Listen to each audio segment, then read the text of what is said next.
Good morning, students. Welcome back. Hope you will be fine and healthy. Let's continue chapter 3, Nazi and the rise of Hitler. यानी कि नाजीवाद और Hitler का उदय. Here we are talking about Nazism. Nazism is an ideology that was completely based on Hitler. Hitler के ऊपर based थी complete रूप से. As you know that this was a different ideology that is related to Hitler worldviews. Hitler का संसार के प्रति कैसा दृष्टिकोण था, आओ जाने उनकी आइडियोलॉजी में. नाजी वर्ल्ड व्यूज, नाजी लोगों का दृष्टिकोण कैसा था, क्या सोचते थे वो लोगों के बारे में, क्या सोचते थे पब्लिक के बारे में, बिल्कुल डिफरेंट व्यूज था. So that ideology came to be known as Nazi ideology that was completely based on Hitler, और Nazi party that came to be known as Nazi world views. So let's continue. क्या सोचता था Hitler world के बारे में. Nazi ideology वो synonyms with Hitler world views. Nazi विचारधारा को हिटलर के दृष्टिकोण का समानार्थी माना जाता है. According to this there is no equality between people. इस व्यूज के अनुसार, ध्यान दीजिए यहां पर, इस व्यूज के अनुसार there is no equality between people. ये मानता था ये दृष्टिकोण कि लोगों में इक्वलिटी नहीं होती, but only A racial hierarchy, बल्कि उनमें तो एक नस्ल के आधार पर अंतर पाया जाता है, डिफरेंस पाया जाता है. तो आइडियोलॉजी देखें, जनरली हम कहते हैं कि इक्वलिटी होनी चाहिए पीपल में, लेकिन ये आइडियोलॉजी बिल्कुल डिफरेंट है, जो ये कहती है कि लोग एक जैसे नहीं होते, वो तो नस्ल के आधार पर अलग अलग प्रकार के होते हैं. देखिए इनके आइडियोलॉजी में क्या कहा गया है. In his views blue eyed Nordic Aryans were at the top. कहते कि इसकी आइडियोलॉजी में, जो हिटलर की आइडियोलॉजी है, जो नाजी विचारधारा है, इसमें सबसे टॉप पर किसको माना गया है, नॉर्डिक आर्यंस को. जो नीली आंखों वाले जो आर्यंस है, हिटलर अपने आप को आर्यन मानता था, तो हिटलर का मानना था कि जो आर्यन नस्ल है, आर्यन जो रेस है, वो वर्ल्ड की सबसे श्रेष्ठ नस्ल है, टॉप पर है वो. Well Jews located at the bottom, जबकि यहूदी लोग हैं वो बिल्कुल नीचे हैं. जैसे एक सीढ़ी होती है, एक लैडर होती है, लैडर की तरह टॉप पर कौन है, आर्यंस. क्योंकि हिटलर अपने आप को बहुत बड़ा आर्यन मानता था. आर्यंस, नॉर्डिक आर्यंस होता है नीली आंखों वाले आर्यंस, और ज्यूज नीचे हैं, बिल्कुल नीचे वाले स्टेप पर कंप्लीट रूप से. तो ये जो हिटलर की आइडियोलॉजी है, देख सकते हैं आप लोग, रेस के आधार पर बेस है, कंप्लीट रूप से रेशियल हायरार्की पर बेस है. In this views blue eyed Nordic Aryans were at the top while Jews located at the bottom. Hitler idea of racism borrowed from the thinker. Hitler का ये जो idea था, जो नस्ल के आधार पर, उसने कहा कि ह्यूमन में किसी प्रकार की कोई इक्वलिटी नहीं होती, बल्कि नस्ल के आधार पर असमानताएं होती हैं. ये जो हिटलर का वर्ल्ड व्यूज था, ये किससे लिया, कौन कौन से थिंकर से लिया.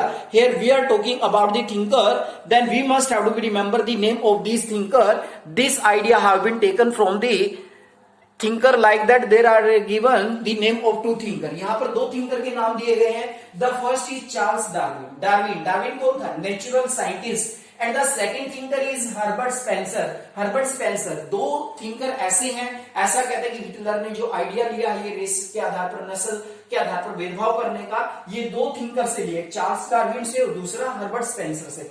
अब क्वेश्चन ये आता है, who was Charles Darwin. Charles Darwin कौन थे, नेचुरल साइंटिस्ट कहा जाता है इनको. क्या दिया इन्होंने, क्या एक्सप्लेन किया इन्होंने, यहां पर देखिए इन्होंने क्या एक्सप्लेन किया. He tried to explain the creation of plants and animals through the concept of evolution and natural selection. Charles Darwin जो एक नेचुरल साइंटिस्ट है, उन्होंने एक्सप्लेन किया प्लांट्स और एनिमल कैसे बनते हैं through the concept of evolution and natural selection. यानी कि नेचुरल सिलेक्शन के द्वारा और जो इवेल्युएशन का प्रोसेस है उसके द्वारा, यानी कि जो ह्यूमन बीइंग होता है, ह्यूमन बीइंग का निर्माण किस तरीके से किया जाता है, ये जो आइडियोलॉजी है, इसको कंप्लीट रूप से बताने का प्रयास किया गया था चार्ल्स डार्विन के द्वारा. तो चार्ल्स डार्विन कौन था, नेचुरल साइंटिस्ट, जिसने क्या किया, he tried to explain the creation of plants and animals. That is most important topic about Charles Darwin. तो इन्हीं से आइडिया एडॉप्ट किया. सेकंड थिंकर कौन है, हर्बर्ट स्पेंसर. देखो इन्होंने क्या ऐड किया अपने आइडियाज में, he added idea to survival to the fittest. यानी कि जो फिट है वही अपने आप को इस संसार में जीवित रख सकता है.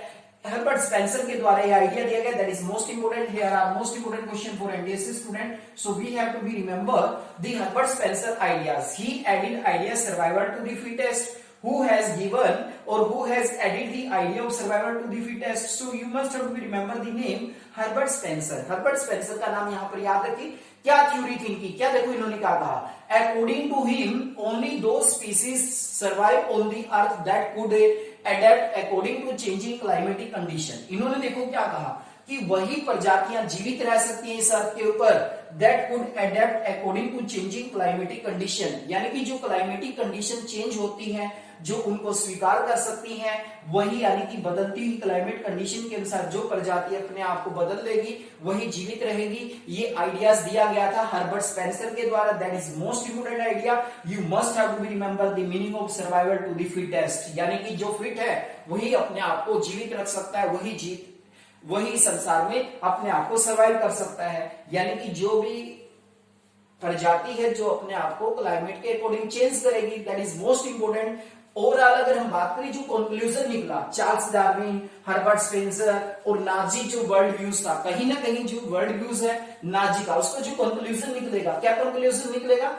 नाजी आर्ग्यूमेंट वो simple, the strongest race can survive and weak would perish. Generally ये आर्ग्यूमेंट निकला यहां पर सामने आया जो हमारे कंक्लूजन में कि जो स्ट्रॉन्गेस्ट रेस होगी, जो सबसे शक्तिशाली नस्ल होगी वो सर्वाइव करेगी और जो वीक होगी वो अपने आप नष्ट हो जाएगी। That is most important conclusion about the Nazi world views, क्योंकि नाजी लोगों का मानना था कि जो आर्यन लोग हैं दे आर दी सुपीरियर, वही सुपीरियर हैं और वो ज्यूज लोगों पर बहुत ज्यादा अत्याचार करते हैं, बहुत सारे ज्यूज लोगों को मारे जाते हैं, जिसके कारण कहीं ना कहीं नाजी आइडियोलॉजी को वर्ल्ड व्यूज में अगर हम बात करें वर्ल्ड व्यूज में बहुत ज्यादा क्रिटिसाइज किया जाता है।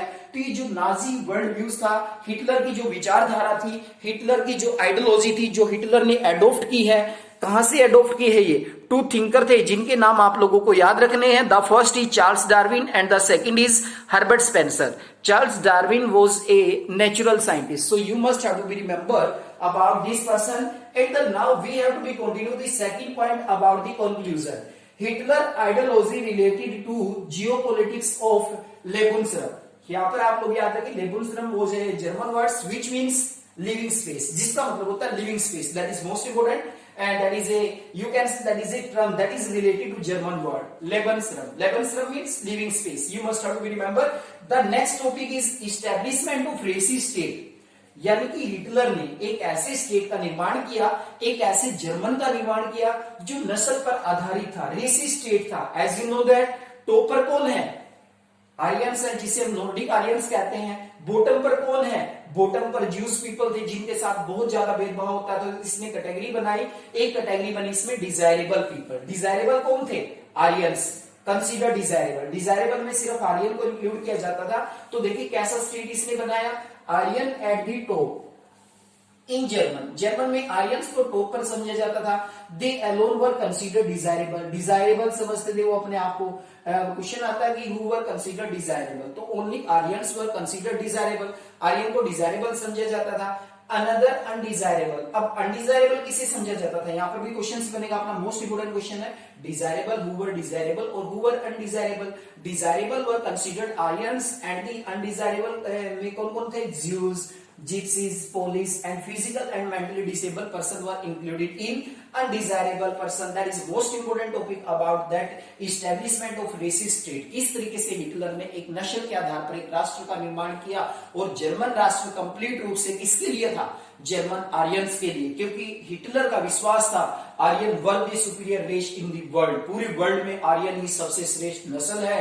So Jews had no right to live here, Jews लोगों को यहाँ पर रहने का कोई अधिकार नहीं है।